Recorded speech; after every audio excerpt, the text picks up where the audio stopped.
Murakaza neza nshuti bakunzi mukomeje gukurikira Bohorwa Official TV. Tubanje kubasuhuza aho muherereye hose mu ntara 5 zigize u Rwanda, imigabane 6 igize isi, abari muri diaspora. Turabasuje kandi tubifurije amahoro y'Imana, twihanganisha ahantu mutameze neza, musenge cyane, mukore cyane bizashira. Uyu munsi rero ku channel yanyu Bohorwa Official TV twayishimuse. Kamuntu wanyu muramubona nk'ibisanzwe, inyuma ya kamera ni Benito Umuhozuwase, nkaba ndi host muri kino kiganiro. Mwakira umunyamakuru wanyu mushyashya. Twakiriye. Murakoze cyane. Turakwakiriye Kamuntu rero kuri kamera ziwawe. Urongera wibwira abantu kugira ngo tuganirize uyu munsi.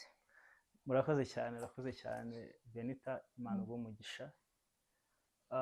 Ndumva ari ubwa mbere tugiye gukorana ikiganiro urimo kumbaza cyangwa se uri host.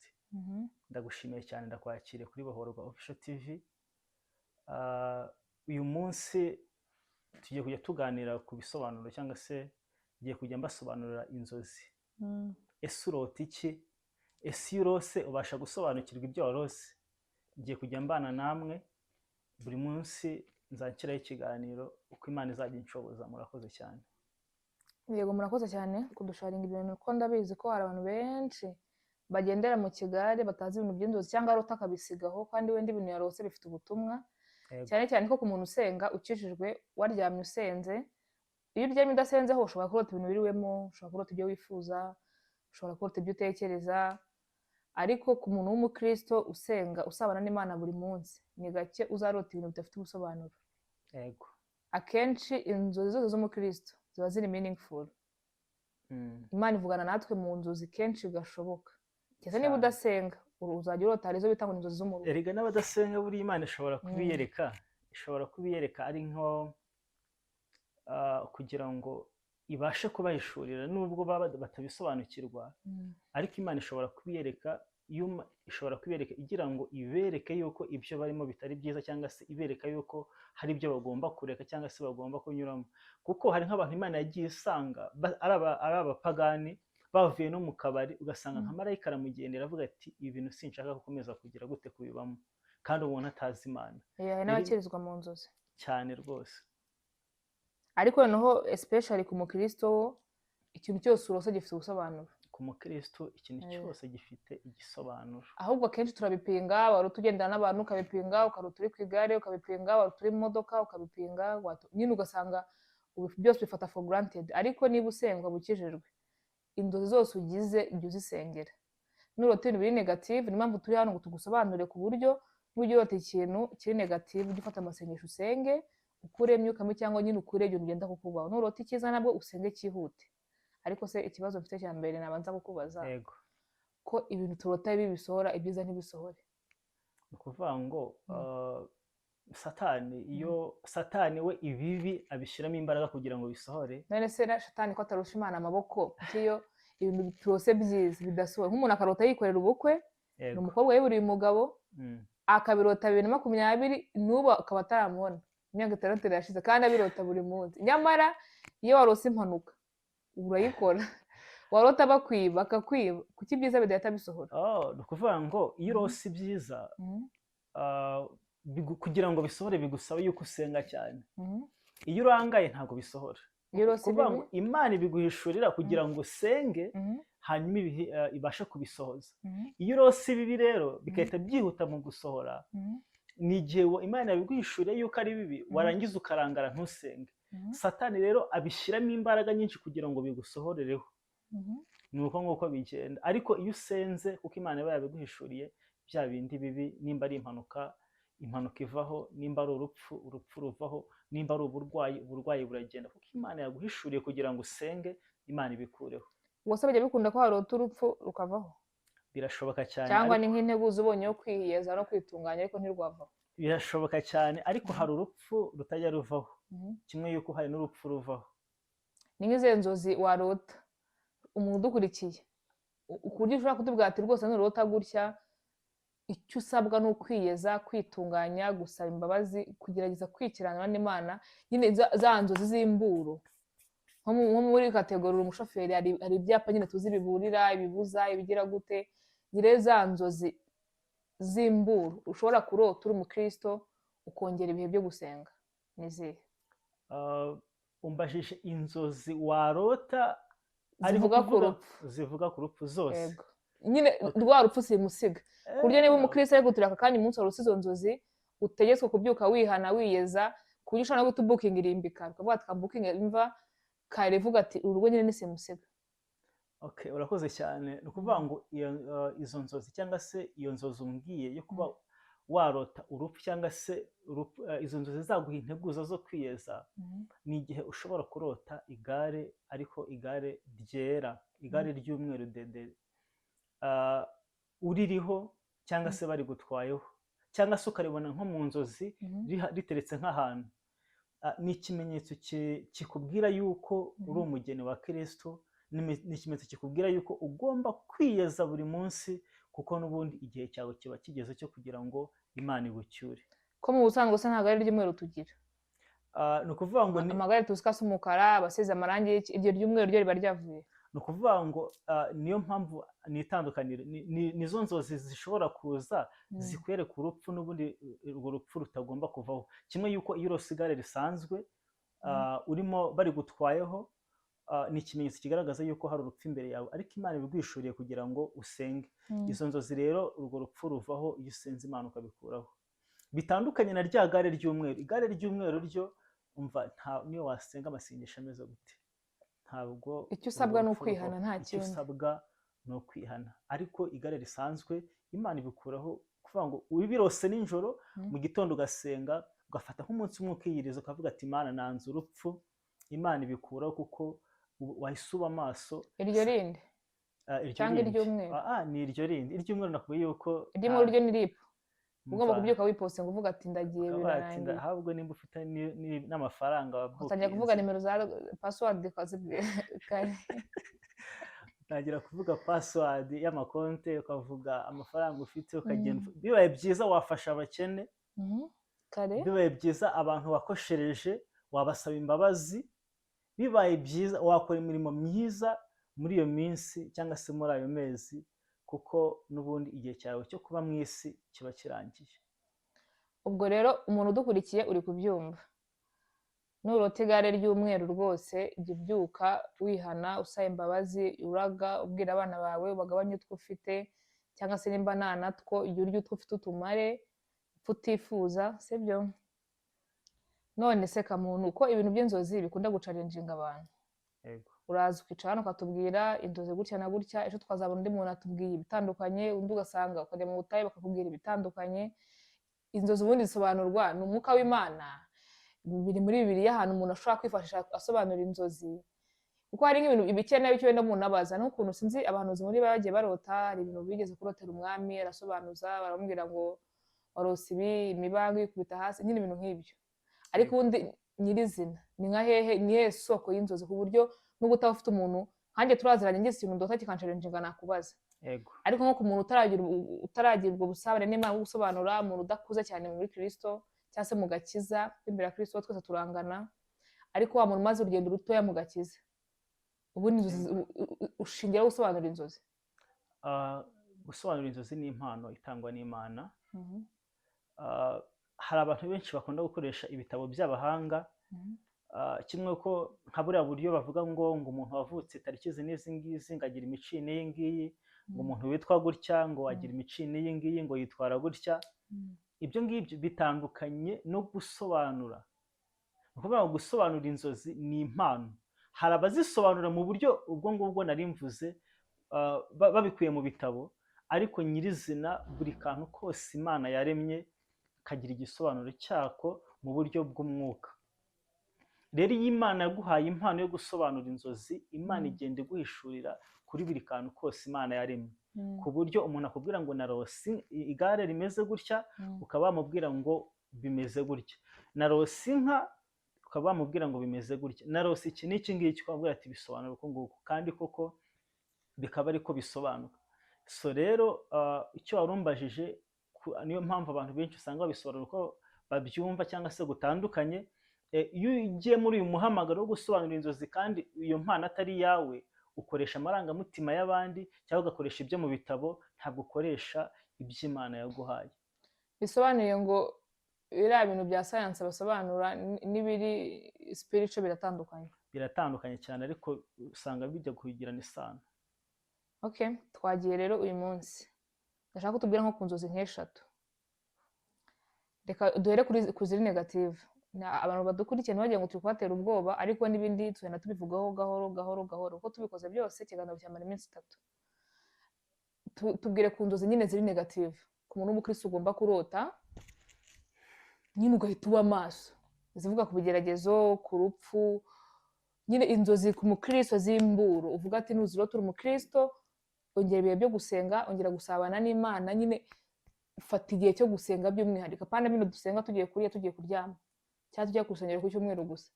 Ni izihe nzozi negative ku mukristo agomba kurota zimuburira ngo urarangiye cyangwa se nyine kanguka, iz'urupfu zo zarangiye, hanyuma izindi nzozi mbi ni izihe?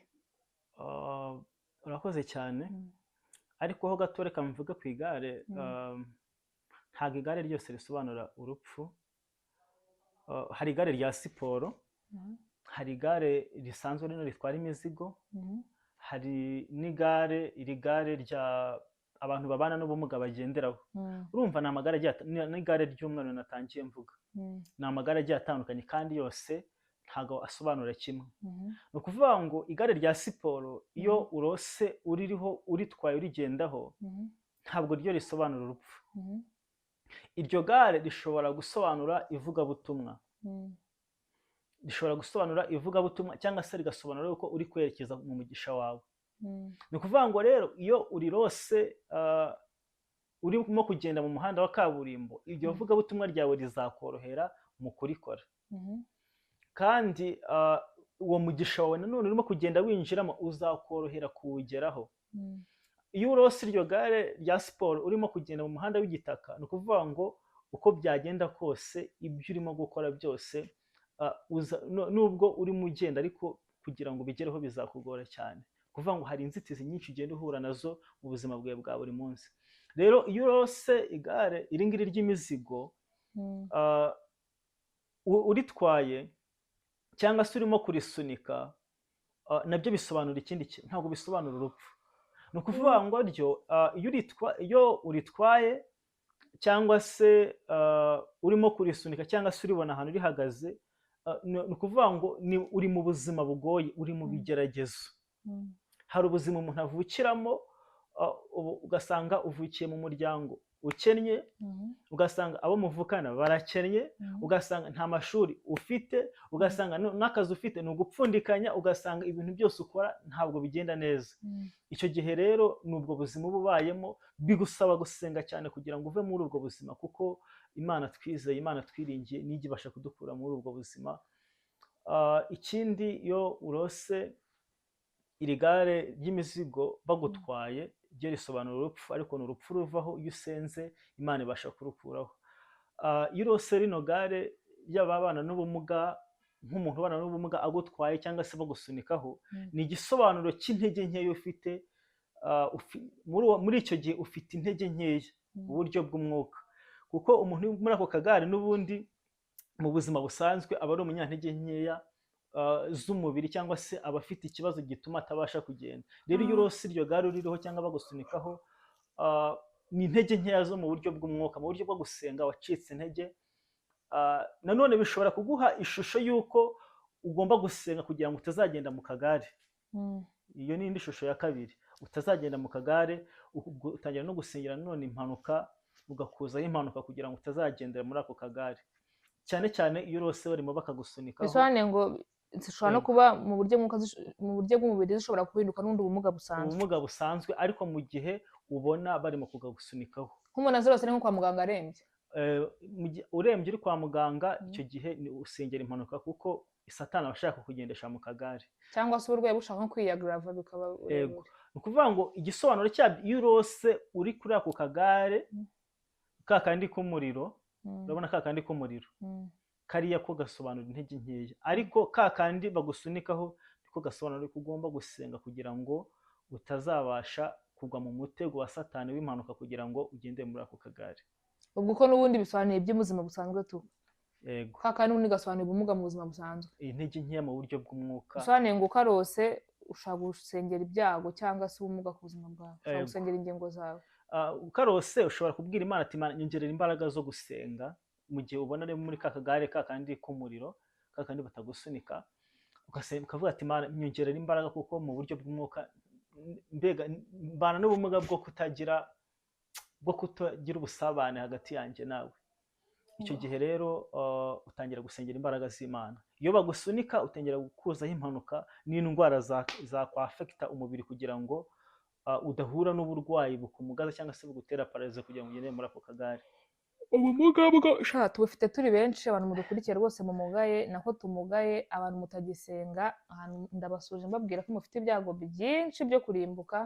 Niba uzi ko udasenga, ukaba uzi ko ubusabane bwawe n'Imana bugabanuka umunsi ku munsi, ukaba uzi ko ujya gusenga ukumva ikintu kiraguca intege, nkanjye ngira abadayimoni, Mana yanjye nkava nk'ahantu numva mfite inyota yo gusenga, numva nshaka gusenga, nagera ahantu nkongeye kuri YouTube nkashiduka nsigaranye iminota 5 yo kuryama.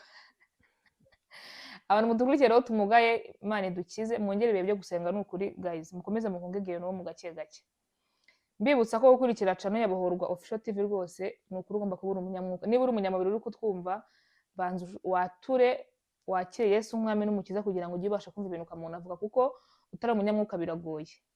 Ushaka kumutega amatwi ikiganiro kikarangira nta kintu ukuyemo. Iyi ni channel y'abanyamwuka, y'abantu bakijijwe, apana abantu mu cyata muvangavanga mw'akazu yazi. Niba ushaka kugisobanukirwa ibintu akubwira neza, bisaba kubukishije, kuko ubu ngubu ndabizi ntabwo uri kubyumva. Ariko hari akandi kamuntu ushaka kudusobanurira kamo bikunda gucalenjinga abantu hirya y'inzozi gatoya, kubera iki dukunda kubona abantu bakijijwe cyane cyangwa se bakunda Imana cyangwa se babana n'Imana cyane bakunda gukena cyane. Iriya fenomene imeze gute? Nyibaza abantu benshi, ariko ndagira ngo numve nuza yawe kuri yo. Kuki abantu dukijijwe tudakunda gukira? Umbajije ikibazo cyiza cyane. Abantu benshi bakunda kubyibazaho, ariko ntabwo abantu bakijijwe cyane bose bakennye. Kimwe yuko hari n'abakize cyane, niyo akize ntibabyemera, batavuga ko ajya kuzimu. Niyo ukize baravuga ati uyu muntu ntabwo tumwizera. Dushobora kuba Imana twizeye niba ari inkene, niba ari ahantu handitse nko muri Bibiliya ati muzakena, kuko sinumva ukuntu ushobora kuba ukijijwe uri umukene abantu babyemera, ubwiriza abantu bagafashwa, usengera abantu, wakubaka nk'aka etaje bagahita bagukemanga. Kuki abantu batajya bizera ko Imana yo mu ijuru itanga amafaranga? Imana iratanga, ariko hari uburyo nabonye Imana, hari uburyo nabonye bwo gusenga Imana ikaguhindura.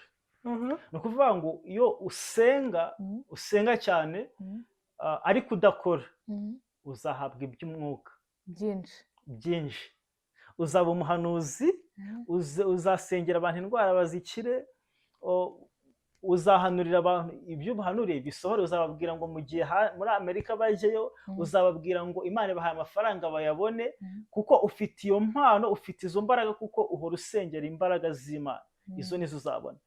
Ariko nimba usenga ukongeraho gukora, ni ukuvuga ngo ibyo ukora Imana izabihereza umugisha, kuko wagize gute? Kuko wasenze kandi ukanakora. Biravuga ngo nzahira imirimo y'amaboko yawe, nzashyiramo umugisha. Iyo usenze rero ukanakora, Imana ishyira umugisha mu byo ukora. Rero usanga bamwe basenga cyane ariko ntibakore. Icyo gihe uzakena, ariko uzawukena iby'umubiri, iby'umwuka ugire gute ubu bifite.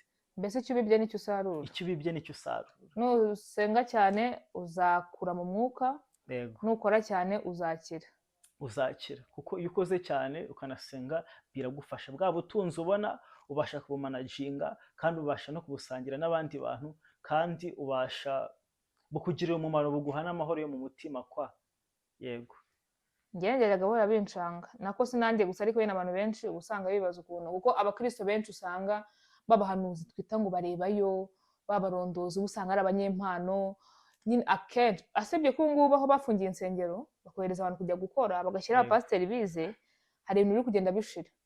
Ubu ngubu abakristo twacanye kuri nyine urabona ko bari kugenda bajya mu mirimo, ariko mbere mu myaka nk'itatu itambutse, kugira ngo n'umukristo uri mu isoko acuruza byari byaragoranye cyane. Wasanga ajya mu butayu kuva kwa mbere kugeza ku cyumweru, akambara inkweto icitse imyaka 2 igashira kandi Imana imubwira ngo nzakugirira neza buri munsi muhura ukumva afite amasezerano pe buri munsi barimo amasezerano ukabona inzara ni yose aragenda bigoranye ugasanga nyine arasenga ariko ntabwo akora none se waba udakora nyine ubaho mu buzima bwo kwifuza bw'amaganya bw'agahinda ariko hari igihe Imana iguhindura hari ubundi buryo bwa kabiri hari uburyo Imana iguhindura igikoresho cyayo ikavuga ati ntabwo ugomba gukora uzankorera icyo gihe Imana iba ifite inzira izakubeshaho n'ubukire wifuza ikaba izabiguha ariko binyuze mu kuyikorera kuko ibyo bintu bijya bikonfuzinga abantu ko ari abantu ngewe nzi byayobeje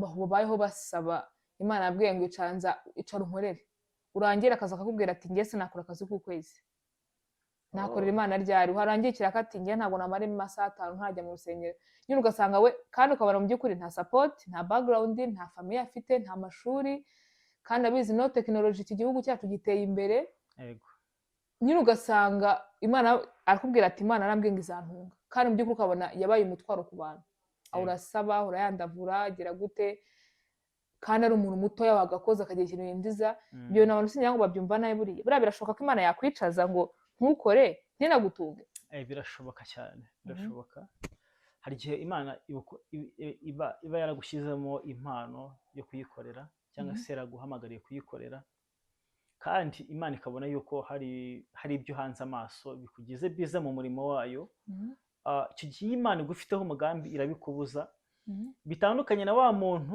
ugendera ku marangamutima cyangwa se ngo bahanuye ngo sinzakore ukuvuga ngo wumvishe ijwi ry'abantu akenshi ntabwo rishobora kuba ijwi ry'umuntu ku giti cye cyangwa se yavangiwe cyangwa se ari Imana iyo ari Imana igufiteho umugambi Imana ikugirira neza ariko iyo ari ijwi ry'abantu nta muhamagaro nta n'icyo ugiye gukorera Imana icyo gihe n'ubundi birangira uri muri rwa rungabangabo bikarangira n'ubundi ukennye ikindi kintu Imana niba iguhamagariye kuyikorera ugatangira ukaka